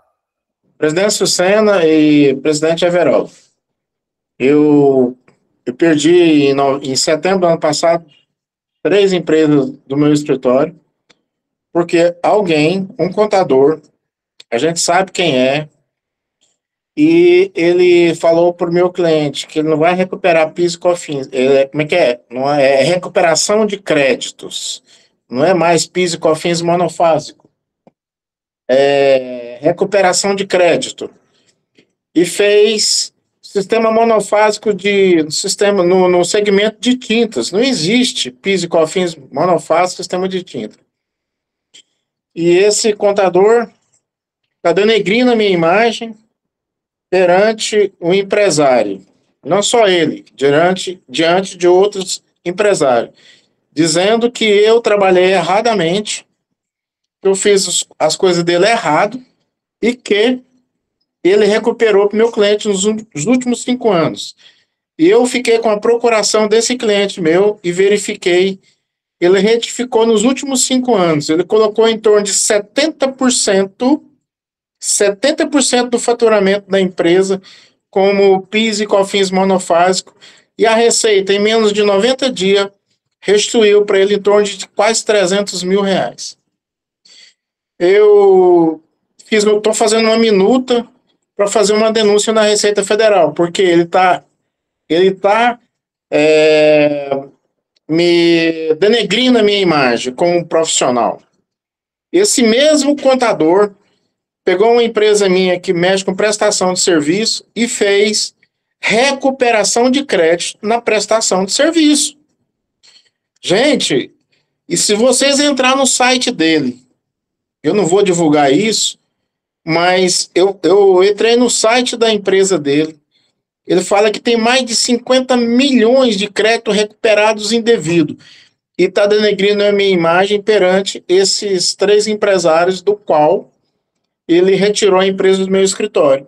Os empresários estão rindo à toa. E liga para mim de vez em quando, liga, você não fazia, o cara fez. Eu tenho uma minuta prontinha, só que eu precisava de ter um respaldo, porque a briga vai ser de leão, tá?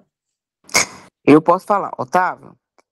Inclusive, semana passada, acho que foi semana passada, que hoje é terça, eu estive com a subsecretária de arrecadação, a Lília, marquei uma reunião já na economia com a fiscalização e a gerência do Simples. Já falei com a Receita Federal. Se a gente não atuar em cima das empresas do Simples, as pequenas, porque agora começou. E o delegado da DOT me ligou semana passada, perguntando como que eles estão fazendo essas operações. Porque o que acontece? É isso aí que o Otávio falou, gente. Eles descobriram a fórmula, eles conseguem manipular o sistema da Receita Federal, a qual não passa no corte de verificação das malhas, e aí eles estão realmente conseguindo recuperar valores agora pequenos. Então, eles entram com pedido de 50, 60, 70 mil, e aí o cara consegue lá 200, 300 mil reais e entra aí numa fila de restituição de 90 dias, o cara recebe. Aí o que eu falei para a Receita Federal, ó, vocês não preocupam com esses valores, mas esses valores, na hora que somar stand de empresa, vai dar bilhões. Bilhões. Mas algumas empresas, Otávio, já estão sendo autuadas. O que acontece? O delegado da DOT me ligou e falou, ó, presidente, veio aqui, o empresário veio aqui fazer uma denúncia contra o contador que fez a recuperação. Só que na hora de efetivar, eu não sei se foi coincidência ou não, ele já tinha sido autuado para devolver pela Receita Federal. E aí ele não efetivou a queixa-crime lá contra o cara. Então, gente, é complicado isso. Agora, monitorando estamos. Agora, Otávio, se você tem as provas, se você tem... É 2 processos. Na Receita Federal e na economia, não tem que ter dó do cliente, tem que denunciar o cliente. Lá é a denúncia do cliente. E no conselho é a denúncia do contador. Lá, quando o cliente for pego, ele automaticamente vai colocar o contador na roda, né? Ele vai colocar o contador na roda. E aí eu posso falar, você está me acompanhando, você sabe disso, nós não temos dó. Chega na minha mão, eu levo mesmo para a Receita Federal, eu encaminho para a Secretaria de Economia, eu levo para a Polícia Federal, eu faço o dossiê e eu estou em cima, em cima. O grande questão é que nós estamos mexendo com gente malandra e picareta, e o empresário não denuncia. Agora, algumas operações que já partiram de denúncia do CRC, você sabe que está lá, que já foram para a praça. De pouquinho em pouquinho nós vamos furar isso daí. Vamos furar. E se for o caso, eu já falei, se a gente tiver muita prova, se a gente tiver documento e consistência, eu vou lá no Barreirinha, eu bato lá naquela porta, eu fico lá. Não, eu já falei. Só que o problema é que não arruma quem denuncia. Todo mundo fala, mas na hora de efetivar, ninguém tem coragem. Todo mundo morre de medo. Esse é o problema. Não chega. Não chega. Todo mundo só sabe falar, mas não chega. Mas ele vai pôr para frente, né, Otávio? Mas não adianta só uma, presidente. Não adianta. A gente precisa ter várias.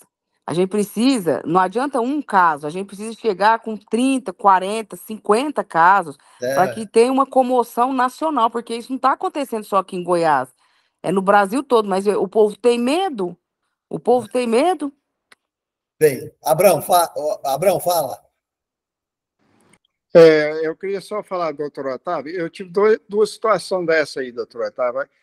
Um cliente meu é locação de betoneira, máquinas, equipamento, e eles queriam fazer lá a recuperação monofásica lá. Eu consegui mostrar para o cliente que estava errado e ficou quieto. E eles foram também numa indústria de tijolo furado, querendo fazer lá, fez a proposta, que já estava contrato assinado.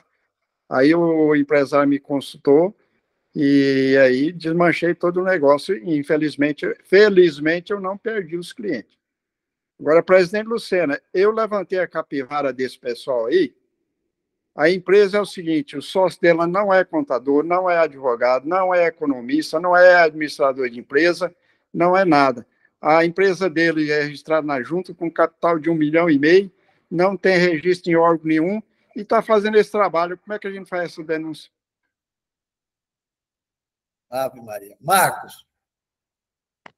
Eu queria só complementar, né, também repetir essa pergunta do Abrão para a Sucena, como é que seria esse canal da denúncia?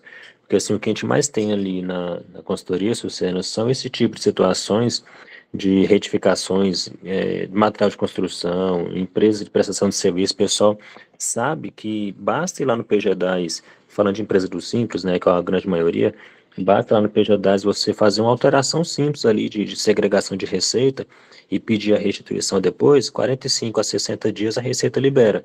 Só que aí ela até fez uma fiscalização, finalzinho do ano passado, e disse que já vai iniciar uma outra fiscalização, e aí ela vem cobrando depois, que ela paga a restituição, ela cobra com a multa isolada, né, o valor que foi restituído, mais a multa. Então, assim, esse pessoal que está fazendo, uma hora a conta chega. Mas até que a conta chega, igual o Otávio colocou, acho que ele não está mais conectado, o nome do contador já foi mal falado, né? Ele falou assim, o contador, você não fazia, o fulano fez, eu tô com dinheiro na minha conta, você não sabia fazer, fez eu pagar imposto a mais. Então, assim, o nome dele já rodou ruim no mercado. Até que essa fiscalização chegue na empresa e a gente prove que estava certo, nós temos que tentar denunciar, mas igual o Abrão colocou, se a empresa não é inscrito no conselho, se o cara não é contador, qual seria o canal de denúncia? Ainda assim, seria pelo CRC ou teríamos que fazer isso direto na Polícia Civil, algo nesse sentido? Sucena. É o seguinte, pode denunciar direto para mim. O que acontece? Por exemplo, na DOT, ela só vai operar, ela só vai fazer a operação depois que a economia fiscalizar. Ela vai primeiro pedir informação. Então, o caminho não é direto. Você faz a denúncia, aí não é. O caminho interessante, que eu acho que é mais rápido, pode mandar lá para o conselho, pode mandar no meu privado, pode fazer um comunicado de irregularidade. Onde eu vou ligar? O Otávio entrou de novo. Pode fazer um comunicado de irregularidade ou mandar direto para mim, porque na Polícia Civil, na verdade, teria que ir na DOT. Tem que ir direto na DOT. Mas a DOT encaminha para a economia para poder trocar informações. E vocês sabem que a legislação tributária, por causa da Lei Geral de Proteção de Dados e da legislação tributária, eles não compartilham informação com a polícia. Eles só, por exemplo, a economia pode compartilhar com a Receita Federal e a Receita Federal e vice-versa. Eles não podem compartilhar informação com a polícia, então às vezes o processo trava. Então eu acho que o caminho mais fácil é pelo conselho, porque no conselho a gente fiscaliza o profissional de forma mais rápido, manda para os órgãos competentes averiguar já com o processo do contador, a autuação do contador, processo de autuação do contador, e aí a gente tem como monitorar essas situações. E a gente estou fazendo um dossiê com vários, inclusive da quadrilha que está atuando em Goiás, para ver se a gente leva para instâncias superiores, porque se não resolver aqui, eu vou procurar outro lugar para resolver. Sucena, e aí a questão que você está colocando da DOT, né, a gente tem muitos casos também do Estado, mas o caso do Otávio também, que aconteceu comigo, alguns vários outros colegas que falam diretamente com a gente, né, na consultoria, colocando a situação, que todos eles sabem que mexe no PIS e COFINS do PG10 é coisa mais simples. Restitui, a Receita não olha para quem está restituindo, não quer saber se você tem direito ou não, ela te restitui. Depois que ela vai ver se você teve direito ou não e te cobra. Você conseguiria ter esse canal direto junto à Receita? Porque assim, eu tenho aqui uns dossiês prontos também para encaminhar. Sim, não. A gente tem Diretamente. Inclusive, tem uma área de fiscalização dentro da Receita Federal aqui em Goiânia, dentro de Goiânia, que está estudando esses casos aí para criar robôs e inteligência artificial de tecnologia para travar. Então, todo o material que chega, eles estão pedindo subsídio. Inclusive, nós estamos articulando uma reunião, vou convidar algumas pessoas para explicar para eles como que eles fazem as operações. Chegou ao ponto deles falar, presidente, vamos sentar e você explica o passo a passo do que os caras estão fazendo. Eu falei, na hora eu trago gente séria aqui para mostrar para vocês. Mas a gente precisa ter documento e robustez para isso. Pode mandar. E, doutor Otávio, você teve sorte, Sim. porque o cliente meu vende lustres, não tem um produto monofásico, que eles fizeram 100%. Entendeu? Não foi Pois só, é. foi só 70%, não, fizeram 100%. Agora, não tem nenhuma empresa que tem monofásico 100%. Mas 100% o robozinho pega. Quando Pois está é, na faixa de 70%, e dependendo do valor, aí passa sem cair na malha. Passa sem cair na malha deles. E aí, uma sugestão que eu dei pro delegado foi, cara, é fácil aí. Vamos lá, começou o mesmo CPF, porque vocês têm uma malha lá. Começou o mesmo CPF, fazer os PERDECOM, fazer os pedidos de restrição. Coloca esse cara na malha.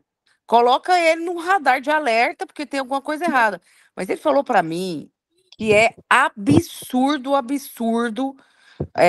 os pedidos. Inclusive, eles se proporam a fazer uma live com a gente. Nós estamos alinhando datas sobre PERDECOM, compensação, restituição, para explicar para o pessoal, porque agora, como está demorando os processos ser compensados, alguns, o pessoal começou a encher as ouvidorias. Porque, e é proposital, porque eles estão analisando, porque ele falou assim, que o tanto de pedido é assustador. Eu falei, uai, se é assustador, tá saindo dinheiro do caixa do governo e vocês não estão prestando atenção? Parece que até é provocação. Presidente, Sucena e demais aí que estão aí na reunião. O que acontece? Eles fazem com o certificado digital da empresa, eles não fazem com o certificado deles. Isso aí, se eles fizerem com o próprio certificado do contador via procuração, ele está se autodenunciando. Então, ele vai lá na empresa, faz no computador da empresa, com o certificado digital do CNPJ da empresa e faz lá dentro do sistema.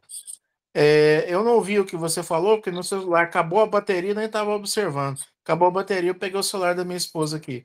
Então, aí eu não ouvi o que você falou, depois eu vou ouvir, entendeu? Mas eu queria que o conselho desse um respaldo. Agora, eu fazer uma denúncia lá de uma empresa X, de uma empresa Y, Não, aí, Otávio. no final de um processo, né, presidente?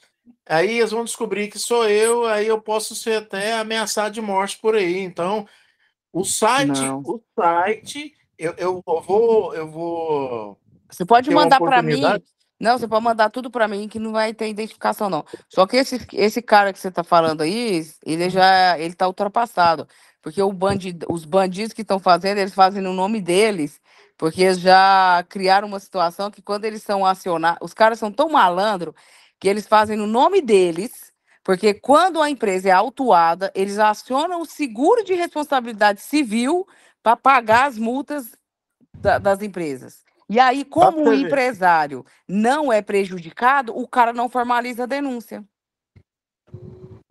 Aí, presidente, parei só um pouquinho, Severão. Só um pouquinho, Leandro. Aí o que acontece? Eu andei conversando, o Lopes andou conversando comigo também. E é o mesmo escritório que tomou algumas empresas do Lopes também, tomou algumas empresas minhas. Foram 4 empresas minhas no ano passado, setembro do ano passado, e o Lopes também andou conversando comigo, nós temos que fazer uma ação, tem que fazer isso e tal. Aí eu fiz uma minuta lá, presidente, mas aí depois eu fiquei pensando, eu agir sozinho, eu vou ser uma andorinha só, e se eu não tiver respaldo das minhas instituições, da qual eu sou representado, né, no conselho, no sindicato, né? Aí eu posso sofrer retaliações aí, entendeu? Porque se o cara coloca no site dele que ele recuperou 50 milhões, recuperação de crédito, 50 milhões de reais, no site dele, isso é agressivo demais para nossa profissão, entendeu? É muito difícil. Então eu me recuei quando eu entrei no site dele. mas eu estou guardado lá e eu tenho os dados, eu já recuperei, já imprimi os PGDAs que eu fiz para ele durante 5 anos para trás, o que ele fez durante 5 anos para trás. Isso já é uma prova. E a Receita, né? Infelizmente, a Receita Federal tem um ponto de corte, alguma coisa assim. Eu, mas o Everaldo, nós estávamos um dia lá no Castro Hotel, nosso Everaldo, muitos anos atrás. Aí teve um cara lá, não sei de onde veio falar que a arrecadação do governo representa 96%, 24% das empresas nacionais. Aí, e eles não importam com essas empresas de pequeno porte, não. Essas empresas de simples, tal, a Receita Federal não importa. Mas se eles colocarem, aí eu mesmo tive uma oportunidade que eu, mas o seu Everaldo, nós tivemos lá na Receita Federal, nós reportamos isso lá para o Casimiro lá. Na época era aquele outro lá, me lembro, o anterior do Djalma, era o Zé hã? Aureliano. Zé Aureliano. Aureliano. Nós conversamos com ele e tudo e tal, não resolveu nada. Depois eu mais o Everaldo tivemos lá também, conversamos com ele num assunto lá sobre programa, e eu reportei isso para o Casimiro depois, não deu em nada. Aí eu fui pensando, ó, pô, mas a Receita Federal fica nessa negligência toda. Veja só, gente, eu penso assim, a Receita Federal é repositora de todas as notas fiscais. O cara vai pedir uma restituição de crédito PIS/COFINS monofásico. O que a Receita faz? Pega um robozinho, pega inteligência artificial e fala: ó, o seguinte, olha, os NCM de PIS e COFINS monofásicos são esses daqui, coloca no sistema. A empresa pediu recuperação de crédito, é recuperação de crédito que eles falam, entendeu? E aí pega e joga lá. O sistema mesmo fala, não, você o seu pedido aqui vai ser indeferido, porque o sistema constatou que todos os NCM seu aqui não tem nada de PIS e COFINS monofásico. É simples, simples, muito simples. Vou ficar quieto aqui agora, deixa o Leandro falar. Não, Otávio, só para ratificar o que você falou, realmente tinta não tem tributação monofásica. Se fosse ICMS, aí tudo bem, ICMS ST, tinta em verniz é substituição tributária, ele podia recuperar. Mas aí é outros 500, né? Aí já é ICMS ST. No seu caso é PIS e COFINS. Agora, o que ocorre também, Otávio, é que assim, a União, como toda, ela poderia efetuar uma trava lá na plataforma deles. Por quê? Porque quando você fala de PIS e COFINS, você fala de produto. Por que essa manipulação tão fácil lá no PGDAS-D? Porque só trata de valores lá, não tem layout de produto. Porque se tivesse layout de produto, lógico, sempre tem um que vai ter um tempo para fazer isso aí. Mas se aliasse o faturamento para bater com a quantidade de produtos, eu não diria que ia travar 100%, mas já ia causar já ia ter uma demora mais, né? Já ia ter um serviço braçal ali, digamos assim, ou um software programado para fazer isso. Aí a situação é porque lá aceita valores. É só valor. Você destaca a receita, você segrega para ser desonerado de PIS e COFINS, você só insere valores no PGDAS-D. A partir do momento que inserir esse produto, eu não diria que ia eliminar, mas ia reduzir, né? Agora, aí, o outro lado da moeda, Otávio, se a gente for... E aí, mudando, né? Invertendo. Se a gente fosse auditar esses PGDAS-D por aí, que realmente são monofásicos, que está sendo tributado cheio para o cliente, hein?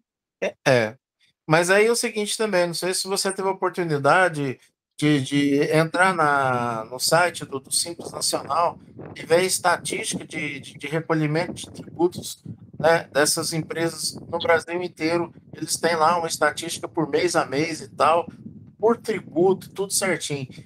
Eu acredito que se a Receita Federal, nos últimos 5 anos, se ela fizer um pente fino nessas recuperações de crédito de PIS e COFINS monofásico, cara, eu acho que o governo ele fecha o orçamento dele. Eu acredito, pela arrecadação que a gente vê lá, o governo acho que arrecada 50 bilhões de reais, ele fecha esse orçamento dele aí, acaba com esse déficit de orçamento aí que sempre está falando aí, entendeu? Eu acho isso aí, entendeu? Isso é pensamento meu, não é pensamento de instituição nenhuma, é pensamento meu, tá?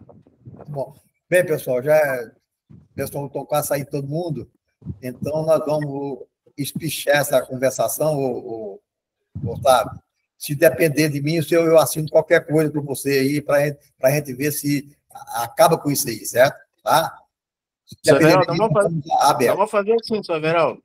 Eu vou reunir com a Sucena, eu vou passar o site para a Sucena ver e tal, e aí a gente faz uma ação conjunta. Tá. Porque a minha imagem, e essa pessoa é parente meu, e está falando para outras pessoas da minha família, do círculo familiar meu, de que eu não trabalho corretamente, que ele recebeu 200 e tantos mil reais, outra empresa dele, são 3 empresas, que ele recebeu 300 mil, que é outra e tal. E esse contador recebeu 30% do valor que o cliente recebeu. Tá bom. Tá certo? Essa é a proposta. O cara queria 40%, o cara negociou com 30%, pagou para o contador 30%. E esse cara tem uma empresa aqui em Goiânia e tem uma filial na cidade de Palmas. Entendeu? Eu vou mostrar para a Sucena, depois vou sentar com ela, marcar uma reunião com ela e vou mostrar o site, tá? Para ela entrar no site para ela ver. É agressivo como que o cara capta cliente. É difícil, mas isso é coisa velha, certo? Não sei como já batemos isso aí, batemos para ele, não gerou efeito nenhum, certo? Não sei como vai fazer. Então, vamos ver se a gente vai colocar para frente isso. Abrão, depois eu quero conversar com você amanhã, tá? Tá ok, Everaldo, estou à disposição. Tá, Abrão? E Everaldo, só fazendo um adendo aqui, lógico, o Otávio não tem que pagar conta por ninguém, né? Não tem que pagar conta de ninguém. Mas só lembrando, Otávio, a raiz disso, a origem disso foi a abertura que o mercado deu da quantidade de PG-10D apurado de forma equivocada.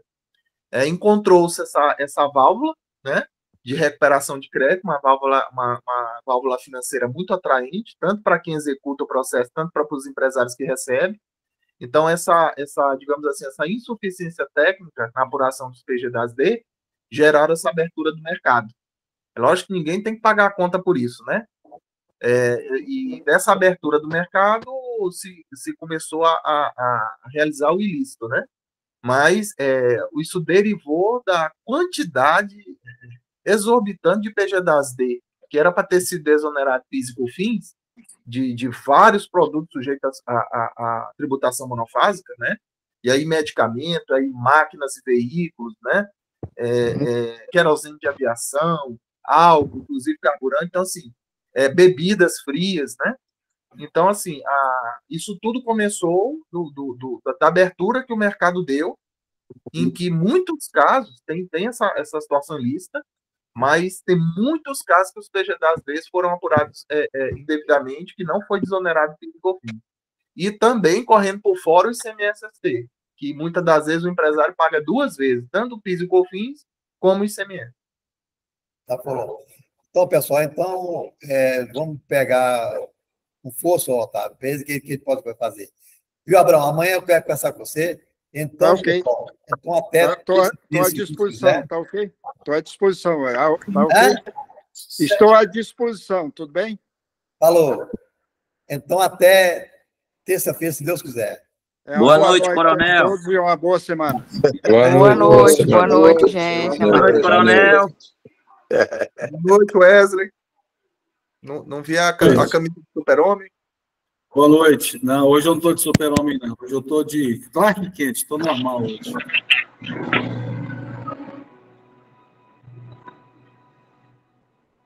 Vou fazer minha academia lá.